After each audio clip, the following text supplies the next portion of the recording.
Hey, Pool Chasers, before we get into today's episode, we wanted to make a very big announcement. Can I get a drum roll, please? We will be hitting the road this trade show season for our first ever live tour. That's right. We will be taking the podcast on a road trip through 6 different cities, and those cities are New Orleans, Louisiana, Phoenix, Arizona, Houston, Texas, Atlantic City, New Jersey, Orlando, Florida, and Long Beach, California. We will be recording an episode of the podcast live in each city. This will be a great opportunity to be a part of the show and network with other professionals. We want to get to know you all a little bit better, so we will be hanging back after the show to talk and hang out. So tickets are on sale now. They are $29 plus any taxes and fees that apply. And some of those stops have limited seating, so they're on a first-come basis. So if you want to attend those shows, we suggest you sign up now. To get your tickets, go to poolchasers.com/events or click the link in the write-up below. If you have any questions, please feel free to reach out to us at poolchasers.info@gmail.com.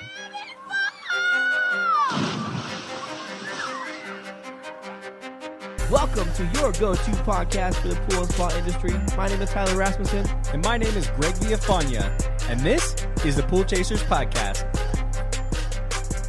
Thank you so much for joining us today on episode 64 of the Pool Chasers Podcast. As always, our mission is to help educate and inspire in the form of a podcast. On this episode, we sat down with Associate Sales Manager of the International Pool Spa and Patio Expo, Donovan Shanahan, to discuss what's new at the show this year. They are offering some great things this year, so if you have not yet attended the show, we encourage you to do so.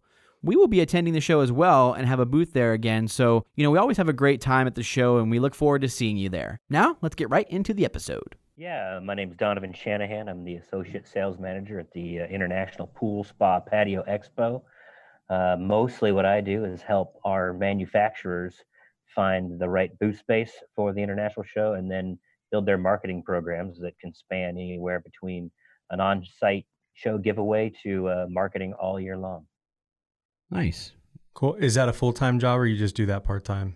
Full-time. I'm totally kidding with you. So we're here 24/7 for those guys. My cell phone rings wherever I'm at, Yeah, there's so much work, I'm sure, that goes into putting these shows together. I think for something that happens just once a year, people don't realize how you have to coordinate so much, the logistics and, all the different companies and things like that. I'm sure it's a ton of work. There's a lot of moving parts. Obviously, we have a huge educational component, wrangling all those speakers, travel arrangements for all those guys. I think we have about 15 hotels in our block that we're working with in New Orleans, and that's generally about the number we have when we're in Vegas or wherever.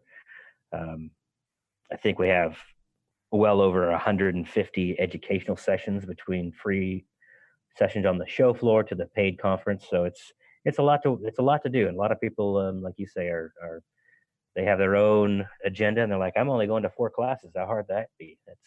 It can be pretty difficult. So it is a full-time job for us. Right. Thank you so much for sharing. Yeah, it's definitely a ton of work, and we know that for sure. Let's just jump back a little bit. Can we get to know you a little bit more? Can you share with us just a little bit about kind of, where you grew up and how you got into the industry?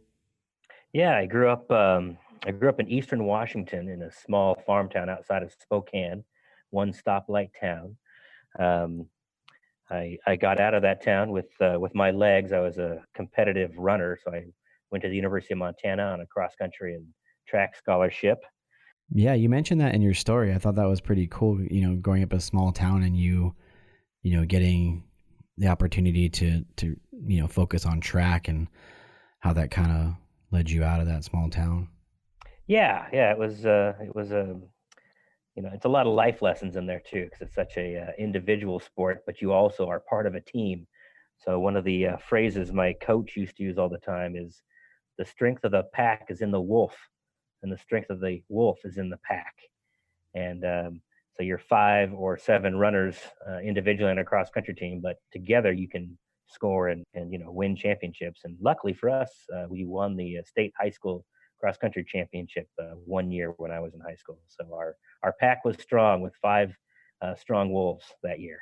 Nice. Is that pretty unusual for a small town like that to win state? Yeah, I mean, I think for us it was a kind of a magical year. And growing up in a small town, it's a lot different because we drove back to town after we won, and at the edge of town, and it's a small town, the fire truck met us. So we all got to climb on the fire truck and drive through town atop a fire truck, waving our medals and trophies and singing "We Are the Champions" and all the accoutrement that goes with that kind of success. It was a magical moment for me in my life for sure. What was your goal with running? Why did you choose that? Was that maybe you thought that would be a ticket out of town or what?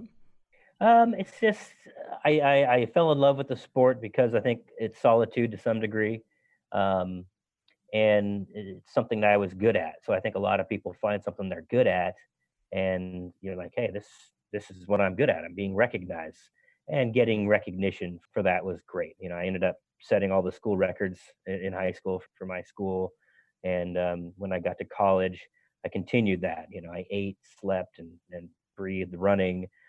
Became a Big Sky Conference champion in college at the 10,000 meter for the University of Montana. So there was success there. And I think for me, where I bring that to my life here in the trade show is every season when you're running, you start the season by doing strength work and hill work and things like that. And you transition to more speed work and tempo work and things like that to get faster so that by the end of the season you are as fast and as sharp as you can be. I feel the same with the trade show. The show ends and we start a new season. Our cycle starts over. We start building the show again. We're going to a new city. What's that floor plan look like? How are we going to build all the big booths for the big brands and then fill in all the educational components and all the pieces that we want for the industry? And as we move through the year, we start putting all the pieces together and we're kind of doing that fine tuning as we get closer and closer. And then we put the show on and it's kind of culminating in the same thing as the championship race would be for me when I was running. That's a cool way to look at it. Have you read Shoe Dog? Shoe Dog, no, I'm not familiar with Shoe Dog. It's Phil Knight, the CEO of Nike, his memoir, the book that they Oh, did. yeah. No, I do have a really interesting quote of Steve Prefontaine on my wall. Oh yeah, And talks very highly of him. yeah, I mean, he basically says, you know, this is not talent. I am not talented. This is hard work and this is obsession. I am obsessed. Yeah, So that's kind of how I think he approached running, and I agree to that. That's why I have it on my wall, next to a little tiny article where I'm mentioned in a headline to kind of keep myself focused on reaching goals. yeah, it's crazy. After reading that, I didn't realize how much hard work and discipline, and actually how runners use running as an outlet. There were so many times in the book when he was faced with something and his first thought was to go for a run.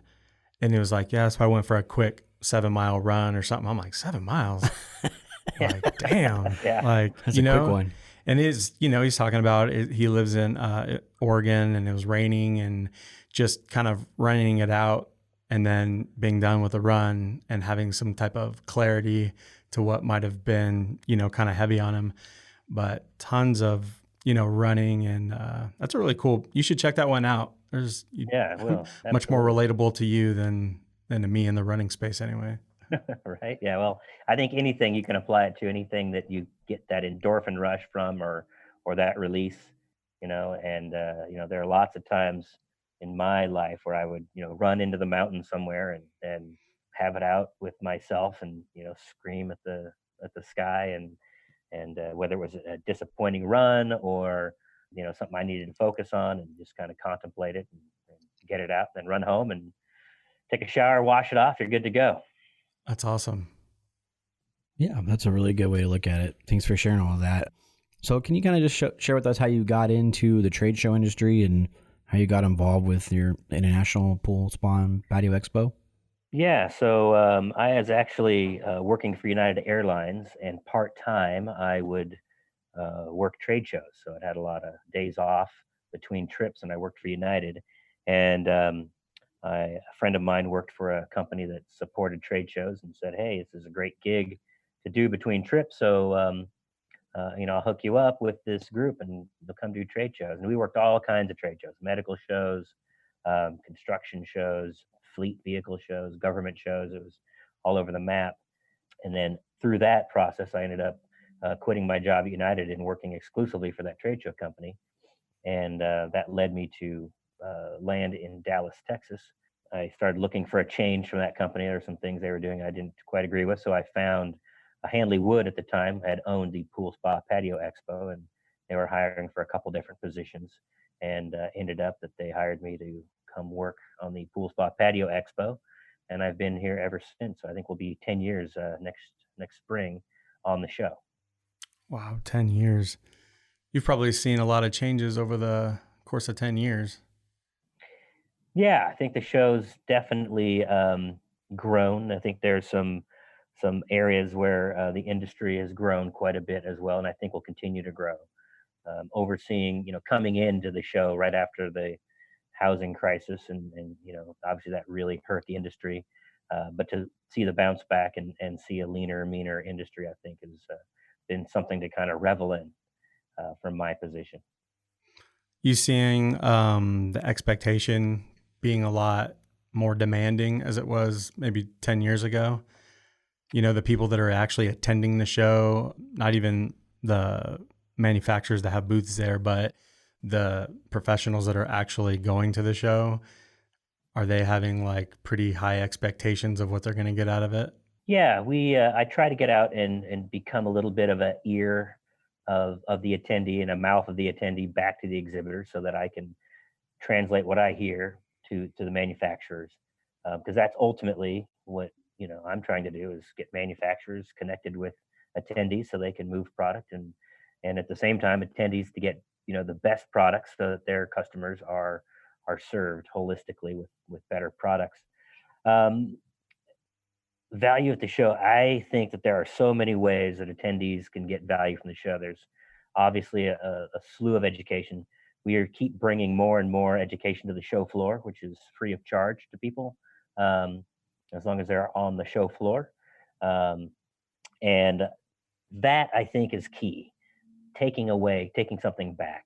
I always say there's several levels that attendees come to the show for. One is to develop themselves personally, because they may find themselves to be more valuable as a resource, not only to their current employer but to potential new employers. So educating yourself will give you that. Number two, networking at the event, putting a name with a face and being able to shake hands with somebody and ask questions of certain professionals will indicate to them that you're serious about your business, and again create connections for you. So down the line you might say, hey, I've got a problem with this particular case. I remember I spoke to Charlie at the show and he's an expert in that. Let me call him. And then I can better serve my customer at the same time, strengthen that relationship with that particular individual who also may be able to supply me with the products to solve that problem. And then lastly is that this is an opportunity to socialize and have a good time. I always say that when people leave a show, I want two things from them. I want them to go back to their workplace and be able to tell their team and their boss that I learned through the educational conference a bunch of stuff that's going to make me a better employee for you and make the company more profitable. And then the other thing I want is that when they leave the office and they go have happy hour with their buddies, that they can go, man, I had a great time at this trade show, and because they engaged in the welcome party or any number of events that might be going on, perhaps they will go to the Pool Chasers event and mix it up with you guys and be able to then go home and say, man, I had a great time. There's two fronts. We got a psychological approach on both their social side as well as their business side. Right. Yeah, that's awesome. Before we get too much into the show, can you possibly just share with us a little bit more about the show, when it is and, what makes it unique? Yeah, so the show this year is going to be November 5th through 7th for the expo. And then there's some educational conferences starting on the 2nd that will run through the 7th. And what makes this show unique is it is truly the one show that draws people from every state in the United States, as well as a great contingent from Canada and then also beyond. So So if you're looking to connect with people from, all over North America and indeed the world, this is the one show in North America that's going to draw that for you. Um, the other thing that's going to be unique to this show is we do have quite a bit of focus on the spa side. We launched last year the Spa Retailer Academy, which provides free education for retailers with an angle towards spa retailers, and that in itself is of great value. I had over 500 people register for those sessions last year, and it was the first time we ran that. So this year we expect it to grow. The hours of the show will run the 5th or the 7th, and they'll start at 10:30 on that first day, and then run to about 4:30 or 5 each day. The hours fluctuate a little bit because we are launching the power panels on the first day of this year. Yeah, you said in your notes that you send over that you guys have visitors from all 50 states and something like 70 plus countries. That's pretty cool.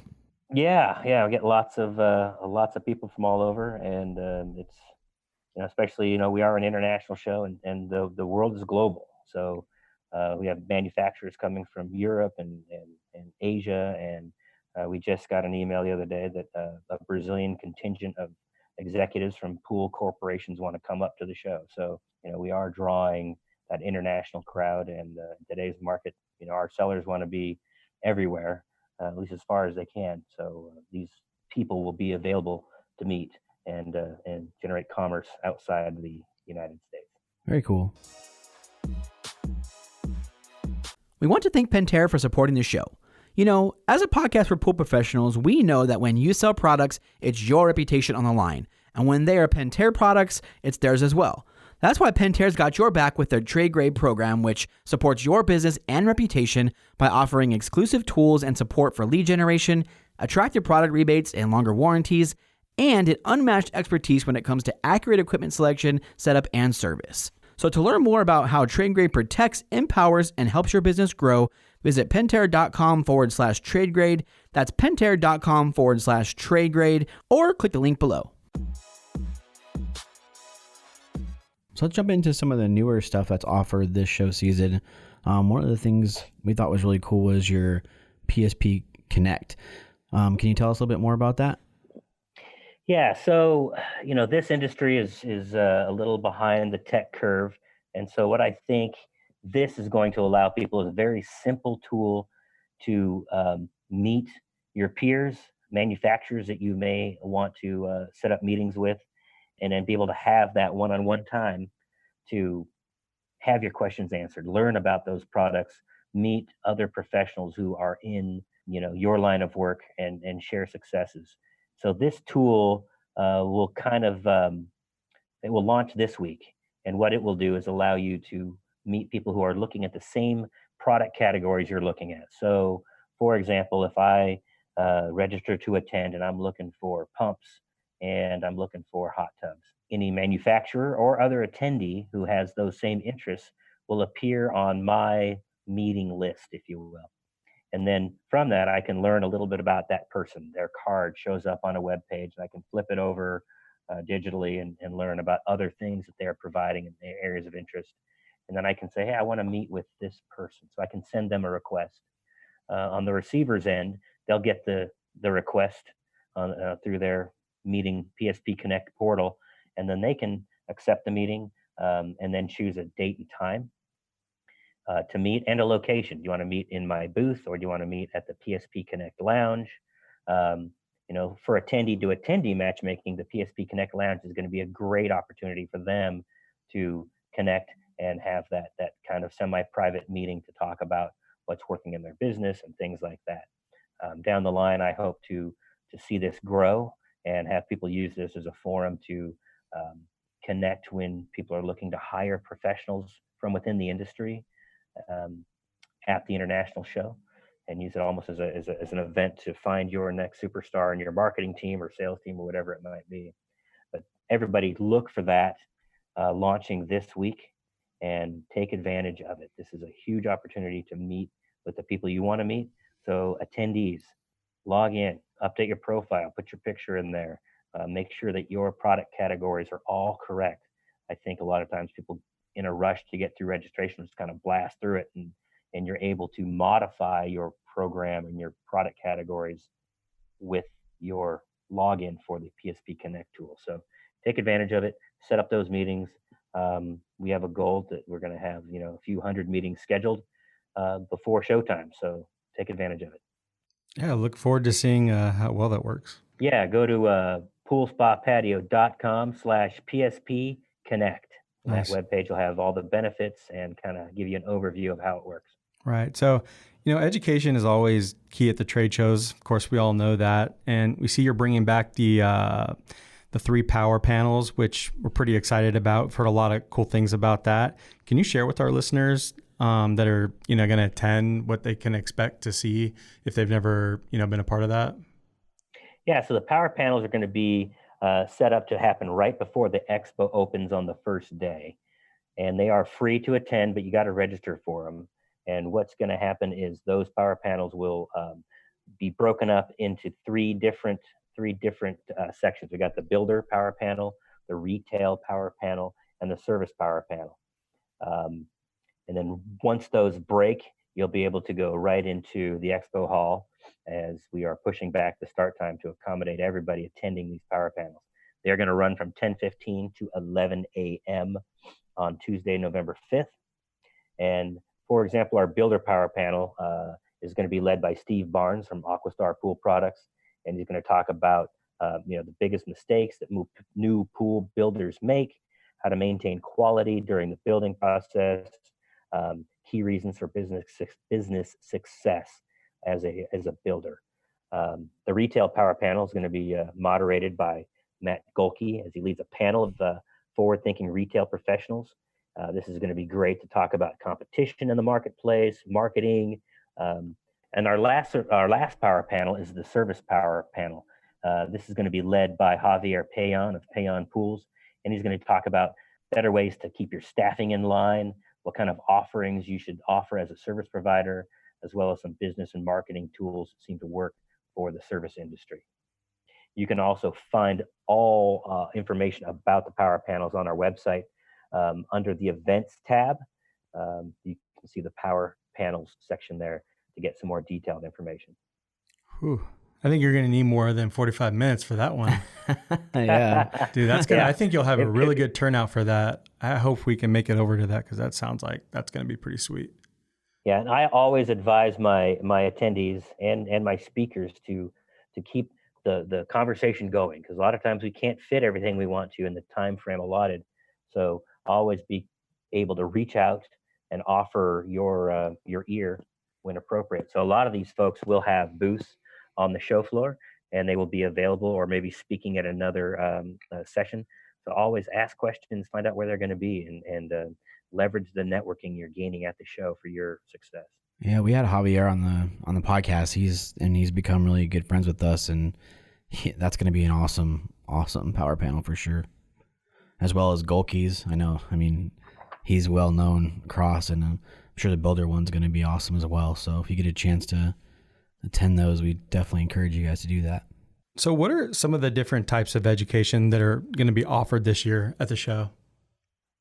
So we're going to have our slate of classes from our end. They're going to cover different tracks between the builder track, the retail track, the service track, focused on that pool professional. On the show floor, we're going to have commercial education. So we've been slowly building our commercial education. It is free again this year on the show floor.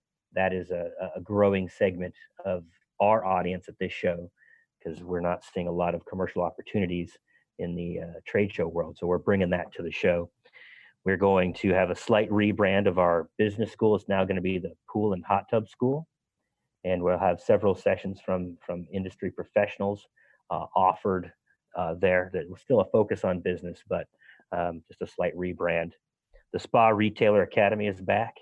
We have some great co-sponsors there, led by Bullfrog Spas. Those sessions will span from financing sessions to marketing sessions and experiential marketing, all sorts of ideas for that spa retailer to keep an edge in the industry. PHTA will have their university booth doing hands-on demonstrations in their space on the show floor. The Genesis Lifestyle booth and the Genesis folks will have their educational slate as well. So there are so many sessions being offered. If you are a professional in the pool and spa industry, this is the show to grab that education. And don't forget, all of you folks, you can get a discount using Pool Chasers discount PC25 to get a discount on your conference and a free expo pass. So take advantage of that. Yeah, sweet. Thanks for offering that.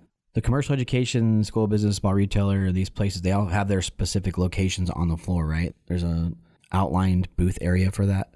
Yeah, they'll have a booth number so you can find them on the floor. But if people just go to poolspapatio.com and scroll down to the quick links and hit the floor plan, they'll see the commercial area, they'll see the Genesis Pavilion, they'll see the PHTA booth, they'll see the Spa Retailer Academy and the Pool and Hot Tub School, as well as the PSP Connect Lounge and the VIP zone. So our VIP area is back again this year as well. So with all these classes being offered, how do you suggest, people, select which classes they're going to attend? Because I know that was probably one of the most difficult things when we would get ready to go to shows when we had a pool service company. And, some classes might overlap each other, or you're just sitting there and there's things that you probably should go to, but then there's other things that you're a little bit more curious about. Do you have some good advice for the listeners on how to approach that? Yeah, I think you assess the classes kind of for best fit for you, and you can break that down into a couple different things. One is your personal development. If you feel that you're pretty much good to go in one subject matter within your track. So, if you are a service company, you want to look at the service track classes probably first, and look for the ones where you can gain strength of personal development in. Then I think you can look at things that are good for your business and your employer, perhaps, that would benefit the business on a day-to-day basis. So you can say, hey, this is going to help our business grow. And then lastly, look for speakers that you have always found to be good speakers, or someone that you've looked up to and see as a mentor in the industry, and then have some fun with that. Get in there, get to know those people. Somebody like a Javier Payan, for example, might be a great guy to sit there and go, that guy's running a great business. He's doing it right. I want to listen to pick up some tips from that kind of guy. So I think what you want to do is look what's going to be best for you in your personal development, and then filter it down to what's going to benefit you and your company. Yeah, those tracks sound pretty cool. Where can you find out where to, what's on that track, specific tracks?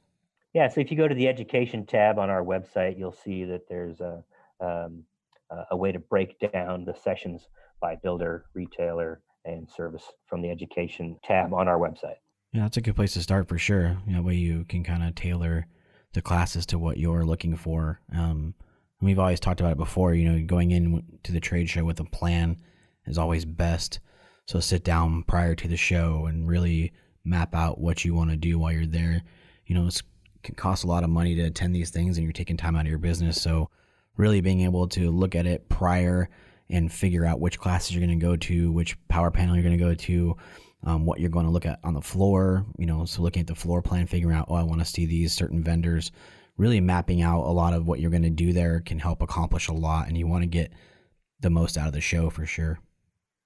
Absolutely. Couldn't agree more. You want to get the best bang for your dollar. This is an investment to be at the show. This is an investment to send your employees, if you're sending employees, to have them come back and be better employees for you, and an opportunity to find those new suppliers. I often will talk to my manufacturing clients and say, look, one of the reasons you're here is to establish relationships, so when somebody needs to make a change or they have a job that comes up that requires a product they don't have, that you are top of mind. That when they're like, hey, I need pumps, my supplier's out, whatever it might be, who's the next guy up? And this is where you making that impression are going to find that new customer. Right. And I think it's a good place. We talk about manufacturer reps a lot. It's a good place to build relationships with these companies and figure out who your local reps are. We've had a couple episodes recently with manufacturer reps are talking about the importance of them. So it's a good place to talk with these companies and figure out, who to get in contact with to get your local reps. So it's a lot of good, positive networking that can be done on the floor. Absolutely. Absolutely. I'm working with some of the rep groups now to get them their own invite code so they can invite their clients to the show and get them a discount and reward them for being involved in the industry, as well as working with like builder groups, the franchise builders, the California pools and those types, to say, once you host your dealer meeting at the show, your winter meetings, this gives everybody an opportunity to see what the industry is bringing out for the following year, because the season's pretty much over by the time our show rolls out. So we're really kind of the first show for the following season. So it's a great opportunity to see the new stuff, go to the new product showcase, view what's new coming out. We've got lots of people launching new items at the show this year, and it's going to be an exciting place to see all the new innovations and new products that are going to be seen in next year's pool season. Right. Absolutely. Since we've started with Pool Chasers, we've spoken with a lot of pool builders and designers. Something they have all mentioned is that having realistic, detailed 3D renderings to show their clients is a game changer. Something that makes the rendering come to life is including products and accessories that your clients can purchase from you. One manufacturer that makes this particularly easy is Ledge Lounger. By going to ledgeloungers.com/CAD, you can instantly download a 3D file for any product in their catalog. Everything from their signature chase to their new patio furniture, cabanas, games is all available to drop into your 3D designs. We've seen these renderings pop up on Instagram full of in-pool and outdoor furniture, and you can't help but stop and look. If you want to transform your 3D renderings, whether you use CAD, Pool Studio, SketchUp, or any other platform, you can get the product files you need at ledgeloungers.com/CAD. That's ledgeloungers.com/CAD. CAD. So you previously shared with us some of your thoughts on, what you think the industry struggles are. Can you share some of those with the listeners and, what the expo is doing to help solve those? Yeah, I think the one of the big struggles we have is that we're an industry that is used to rolling up our sleeves and building some pools, and the technology revolution is not necessarily native to a lot of the leadership in the industry. So a lot of us are learning how to integrate digital tools and smartphones and those things into our businesses. The young guns in the industry who are kind of coming up through the ranks right now are digital natives. This is something that's second nature to them. So I think we're going to see a lot of progress on the automation side and the technical side of how our backyards and our pools and spas are being run at the consumer level, at the end user level. Everybody wants to control their homes, a smart home with their phone. Did you forget to turn off the lights? Well, you pull out your phone and you turn them off. I always tell a funny story that at the dance studio, one of the other dads comes running in. Actually, not the dad, the wife comes running in, and she's got her phone and she kind of thrusts it in the face of her husband, saying, "Hey, my car just told me I've got a low tire. What are you going to do about it?" And so, to me, that illustrates what our consumers are expecting out in the world. They're expecting to have data about their environment reporting back to their phone or their tablet or their PC. Send them alerts. Hey, your chlorine level is low. What do you plan to do about it? So we're seeing those products enter the market now with Seafloat and Fin and these other reporting tools. But it's a slower process than I think the rest of or many other industries, if you will. So I think we're going to see a big change in the backyards of how we're able to watch our pools and maintain balances and turn our grills on and off from our offices before we head home so dinner's ready. And I think that's going to be a very exciting time watching this industry kind of get caught up in the tech curve that other industries have already taken the steps into. Right. I think the biggest struggle is that, 99% of the pools are outside. So it's a lot harder to control technology outside in the elements of the world as it is inside. It's much more controlled inside. But when you got sun beaten down on pool equipment, the pool automation that's in the pool, outside the pool, and the equipment, it's much more difficult than something that's inside. So I think, it'll be a little while before it's almost perfect. Oh yeah, everything. I think technology is always changing and always growing. And I even with just simple LED technology, you look at how much that has developed in the past, 5 years. When it first launched, you had LED white light, and then you got LED RGB, and now you've got RGBW. We've got clients who have lights that you can run outside and ask Alexa to turn on certain lights. One new exhibitor at the show floor this year has got Alexa tied into their gas-powered tiki torches. So you can say, Alexa, tiki torch section 1, and you've got, these three tiki torches are going to light up. So I think that technology is coming, and I agree 100%. We've got to deal with the elements unlike the other places. But what that turns into is a service company that's on top of it, and say, hey, these things are out in the elements, and we're going to have to replace some things, just like we have been for years with equipment out in the elements. It's just another piece of equipment we've got to replace. But I think the consumers are going to be kind of leading the demand on this, and it's going to be the companies that accept that challenge and put those technology tools in place that will then lead to a wide scale adoption and an ease of access to controlling these devices. Right. Yeah, for sure. So it can take a lot of time away from your business and sometimes a big investment. So why should listeners consider, investing their time and money into attending the expo? Well, I think they need to attend, this particular show more than any other because of the breadth and width of the educational content they have access to versus, other events. People in general are always on a quest for more knowledge and growth. You're not going to see any more education in any other place in the industry than right here. So I think what you got to do is make a commitment to always educating yourself, and a commitment to always learning. And if you're not, then you are going to fall behind. I always tell my manufacturers who are also speaking at the conference and providing their expertise in saying, look, you are stepping out of your marketing and sales role to be a mentor and a guide to your attendees in this environment. And they're going to look at you in a different light. They're going to say, you are able to solve a problem I might have. And conversely, I always tell those manufacturers, these are the clients you want. Attendees who are investing in education and getting themselves and their staff educated are the kind of customer you want, because they're in it for the long haul.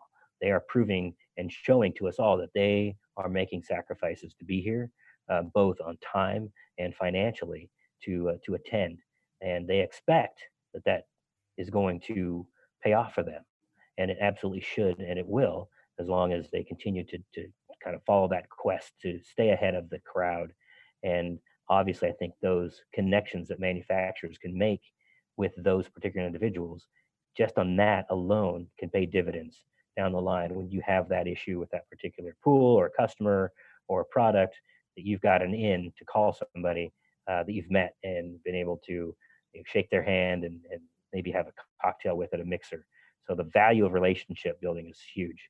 And obviously the education and all that is tremendously valuable, but you got to look at it holistically. It's not just I'm going to consume education and see some new products. It is I'm going to make connections in this industry, and those connections have value. Right. And I know we talked about this last year as well, but can't talk about this enough, but go there with a plan, make some really good notes of the classes that you want to attend, the manufacturers that you want to visit, and even the questions that you want to ask them.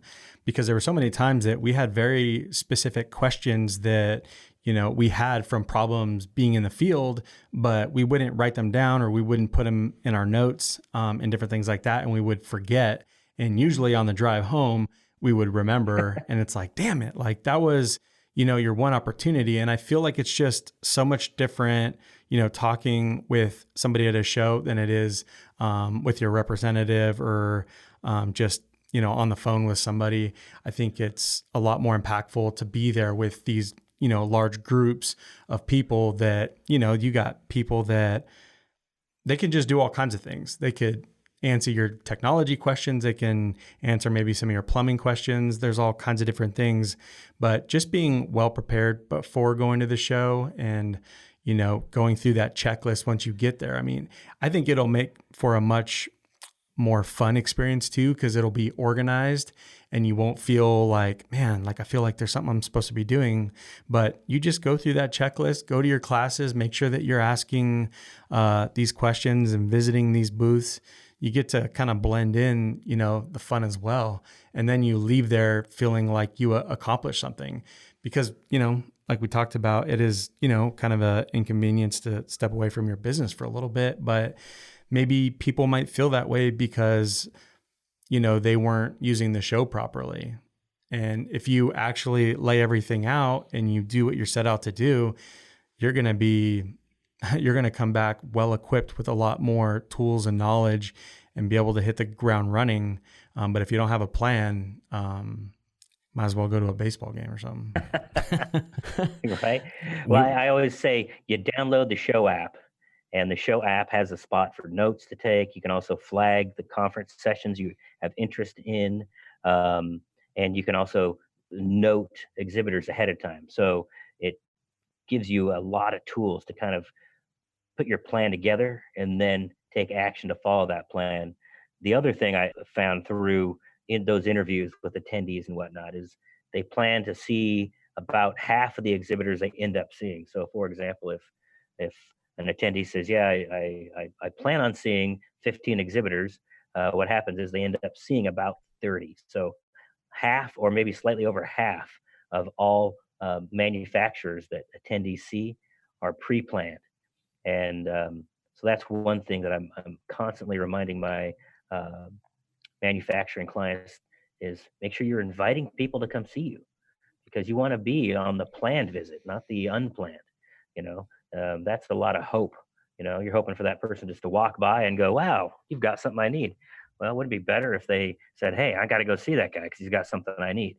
So from both ends, the manufacturer's got to be inviting people, reminding people why they're here, and then attendees download the app, plan it. Our pool chaser team is exactly right. You need to plan your days out. Take advantage of the app to write those questions down. Identify some manufacturers that have something that looks like something that might solve your problems, but make those notes, ask those questions. That's what they're there for. They want to answer those questions. At the same time, when you're thinking of those questions, find the sessions and the educational component that might also lead you to finding some answers. And then look at especially at the free education. We talk about the investment to be there. The free education is been built because attendees have told us they want more education, but they want it for free. So register for those classes. You can go online, register for the expo, take advantage of manufacturers and the pool chasers discount to get in the expo for free, and then look for those free educational opportunities. They're on the show floor. They're right there, and let the questions you build in your prep work help guide to what educational sessions you want to go to. Now, keep in mind, the free education on the show floor is something you can register for, which will show up on your personal itinerary so you don't forget. But if during the expo you're like, "Man, I didn't register for that free session, I'd really like to go," all the stuff on the show floor you can walk right into. Seating may be limited in some instances, but you can walk into any one of those free sessions and consume that content without having to register for it. We do suggest that you do, but you don't have to. So download the app, use the PSP Connect tool. We are providing a lot of avenues for you guys to make that plan ahead of time and just take advantage. If you have any questions, feel free to call us at the show. Go to poolspotpatio.com. You can look for me on the sales side. You can look for our marketing team and our operations team. We are all here to help you have a better event. Right. And I suggest everybody do that. We always talk about this as well. If you have some feedback or maybe recommendations to make the show even better, like, dude, let your team know so that you guys can take that information and maybe implement it the following year or something like that. So there's something I did want to ask because I feel like I always forget to ask this. How is the internet connection, or will there be Wi-Fi in the facility? Facilities have Wi-Fi. However, when we have a big show rolling in, a lot of times the bandwidth that is the free version gets pretty gobbled up. So I always, hopefully people have their own cellular connection so they can, stay online that way. But I always advise my manufacturers who have a booth that you need to, look at a hotspot, or you can oftentimes pay for um, Wi-Fi through the center. So they'll have an opportunity to pay $10 or $20 to have 24-hour access to a little more bandwidth.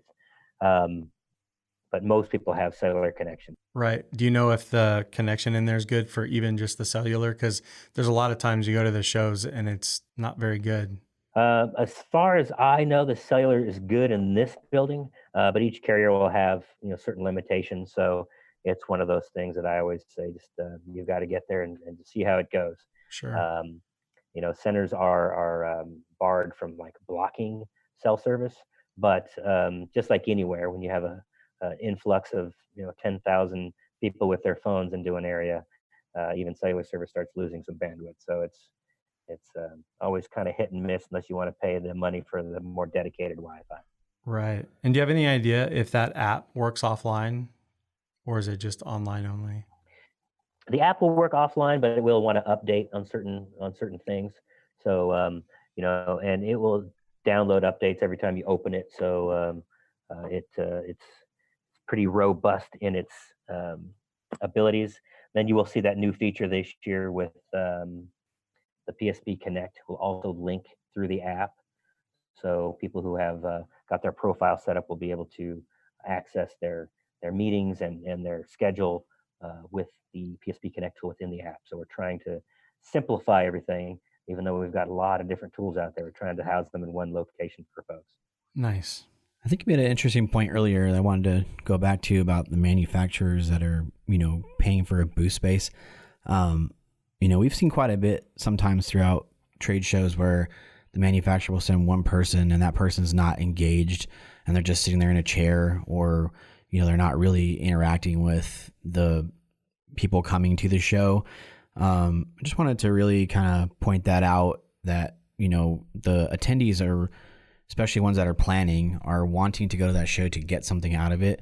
And, a lot of manufacturers do a good job at sending their best to the shows, but some, if you're investing your company's time and money into buying a booth space, and you're going to send people there and pay for them to be there, like, please do your best to try to send the right people there that can answer the questions that people are looking to get answered, and make sure they're engaged with people, because it's really sad when you walk by and nobody looks you in the eye and they're just on their phone or they're just not paying attention. I know it can be hard to stand there for a really long time and try to engage with all these people. We've done it and do it, and it is, but for sure, make sure you're sending people there that want to be there and really can engage and answer questions for people, because it's really disappointing when you go to a manufacturer and you're trying to get answers and that person doesn't know the answers or can't point you in the right direction for an answer. Just want to kind of make that point a little bit, that the attendees are really, the good ones that are going there for a purpose are looking to get answers, and it's good to have people that are engaging in those booths. Yeah, so it's a frustration for anybody on the trade show floor to walk up to a booth and see the booth rep in the back corner sitting down on his phone, or even taking a phone call for business. And we understand that business happens whether they're at the trade show or not. We do offer training to our exhibitors. We actually pay for an exhibiting expert to do webinars with them, and he does a series of them during the year. And exhibitors can go online to our website and find those webinars and upcoming webinars even before the show to make the most out of their event. As far as attendees reaching out to those exhibitors, I would urge them all to use that PSP Connect tool to set those meetings. I think when they harken back to the experiences where they walked up to an exhibitor they wanted to speak with and they were unavailable or disengaged, I think by setting that meeting using the PSP Connect tool this year, that will eliminate a lot of that, because they'll be expecting to meet with you, and there'll be some dialogue ahead of time. So there'll be some excitement that is built. So during that planning process, send those requests out to meet with those individuals from the attendee level. Other than that, it's, we lead a horse to water.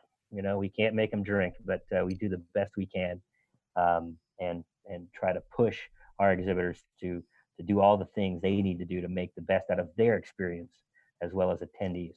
If attendees do have disengaged exhibitors, we'd love to hear that feedback so we can help educate our manufacturers on what they can do better.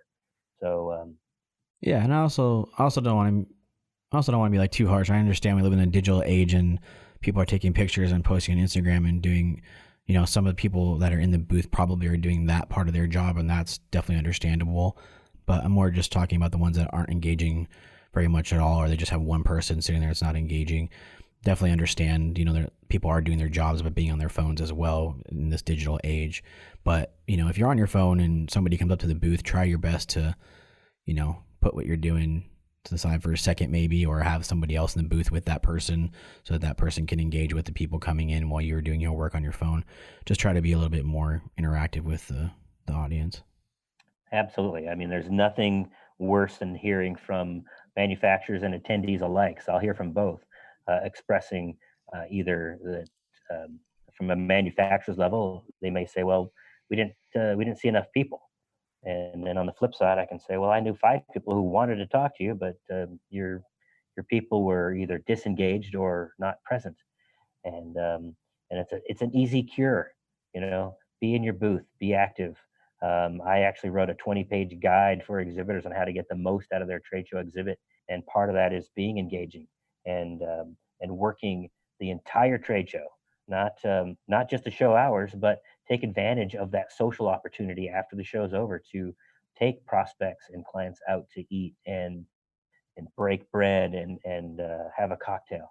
That is the that other psychological level of this trade show, is that relationship rapport. People like to buy from other people, and if I like you, I might say, "Hey, I'm going to buy from Charlie because I like Charlie," and I think he makes a good product. And if it's a tie, I'm going to go to Charlie, and even if it's not a tie, I might spend more to buy from a guy that I'm familiar with and trust. So that is a whole other element of the trade show that is hard to quantify, but has great value. Is that list you created available somewhere, the 20 steps?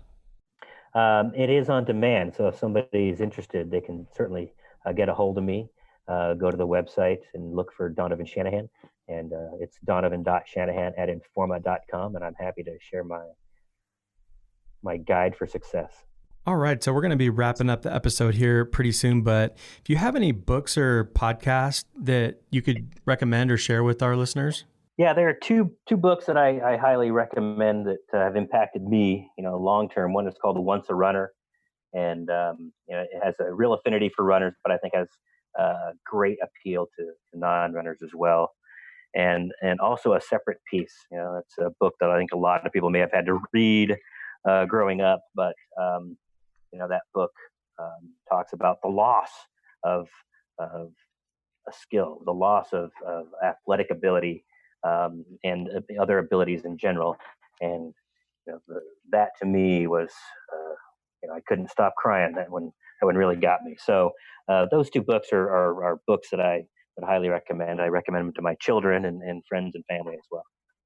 Very good. Thank you so much. Appreciate that. And, can you share with us just one more time where people can go to sign up for the show and get more information on the education and all the different events that are going to be offered at the show? Absolutely. Everybody just go to poolspapatio.com and you will find a wealth of information, as well as contacts to our team if you have questions. But that will be your starting point for everything you will need to plan your show this year in New Orleans. Very good. Well, thank you so much, Donovan. We really appreciate you taking the time to be here on the show with us and talk with our listeners and educating them on, kind of what to expect at the New Orleans show and how to make the best of it. We really appreciate it. Thank you, gentlemen. I look forward to seeing you guys in New Orleans as well as the entire industry. Have a great day. Thanks for checking out this episode. If you want to find out more about our guests or the sponsors of the show, you can check them out on the links we have provided in the write-up below. We have also provided links to our social media platforms, so please follow us on Instagram, Facebook, Twitter, and YouTube. Our tag is Pool Chasers. If the podcast has brought you any value, please do what you can to support us through our Patreon page by going to patreon.com/poolchasers. And don't forget to subscribe to the podcast to be updated each time a new episode is released. One last thing. If you're not yet in our Facebook group, join it today to be surrounded by like-minded individuals who are all trying to better the industry. Thank you all for the support. We appreciate your time and your ear. See you out there, Pool Chasers.